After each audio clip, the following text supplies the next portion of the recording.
KPRC2 investigates Mario Diaz joining us to shine a light on this week's city council agenda and the millions that are being spent by our city. Good morning, Mario. Good morning to you. How are you doing? Good. Good to see you once again.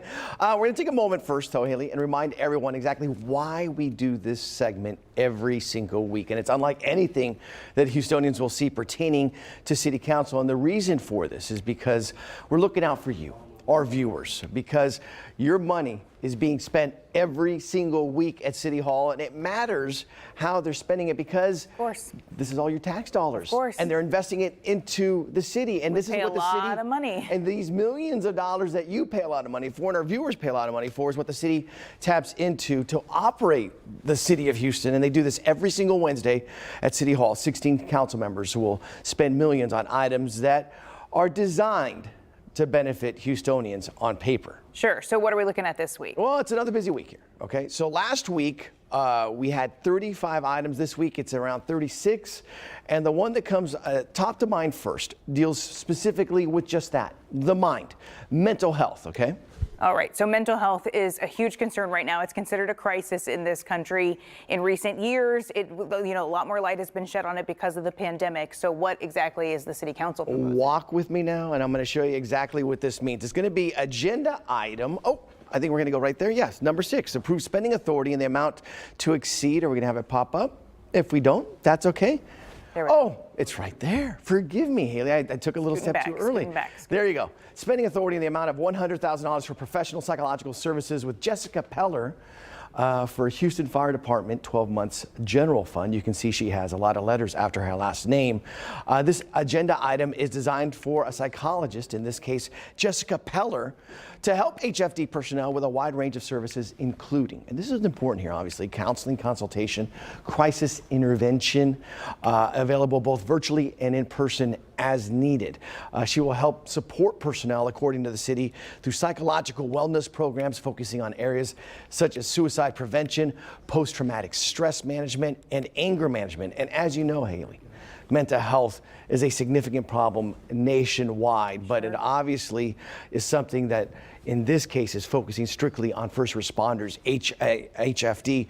And you have to remember, these people they're going out on calls to some of the most disturbing situations that you could possibly examine, and that takes a toll on the mind. I mean, I think a lot of people actually are going to agree with this and say that's money well spent because, one thing that comes to mind too is veterans and suicide, and people are saying, like, why aren't people helping them? Why aren't we throwing more money at this? So this is a key issue for a lot of industries right now. And it's something that HFD has seen in the past. We did an evidence room where we talked about a dramatic fire involving some firefighters. You can see that evidence room episode now if you just go on to click2houston.com. But it talks about how the firefighters went through PTSD. It happens, and it's something that a lot of people have to deal with. In this case, the city's saying, let's get another psychologist involved and let's get it addressed. So, but I guess my question is, do you think people are going to be opposed to this? Is there reason to? I suspect that this won't be. I mean, obviously, when you're talking about dollars being spent in cities and counties nationwide, we've seen a lot of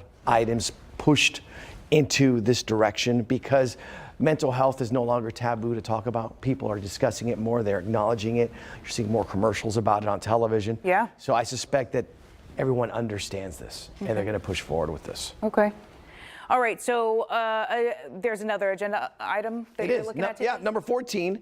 And it involves one of our favorites. Okay, now we're moving. Now we're moving and grooving. It involves the Houston airport system, okay? And it's ordinance approving and authorizing lease agreement between World Houston Place Joint Venture as landlord, okay? And this is involving, they're at landlord, the city of Houston, and as a tenant for the property located at 15710 John F. Kennedy Boulevard. There's your suite number. We know it's in Houston. We know it's in Harris County. And this is for use of the Houston airport system, providing a maximum contract amount, 92 months with 60-month option enterprise fund. That means it's coming out of the airport's enterprise fund. And this is money generated through the airport system, not your taxpayers' dollars, but when you pay when you travel. The amount we're talking about here is $1.6 million. And what's the background here? Where is this? This has to do with bad construction.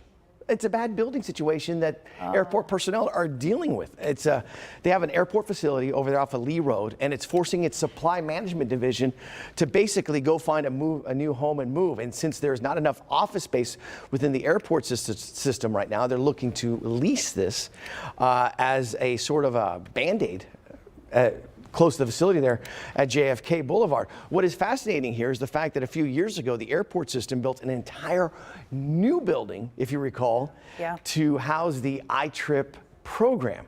And a lot of people at the time were saying that didn't quite make sense. One airport official that I spoke to from an airport system out west said they're building that kind of building to build a new terminal. When we built our entire new terminal, we just got trailers and we put everybody inside the trailers and rented those out.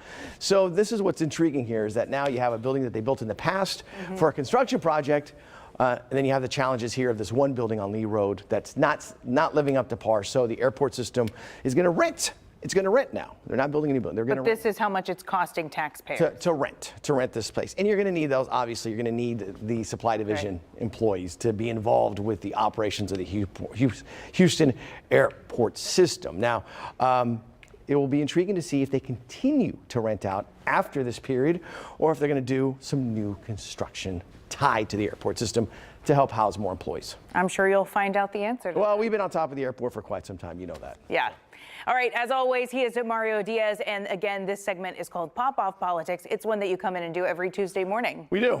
And obviously, it's something that if you have a tip, you want to let us know about something that we're covering with regards to this or with regards to anything else on the Investigates team, you can just email me, mdiaz@kprc2.com, or you can also reach out to investigates@kprc2.com. All right, Mario, thank you so much for coming in. We appreciate it. All right. Thanks so much.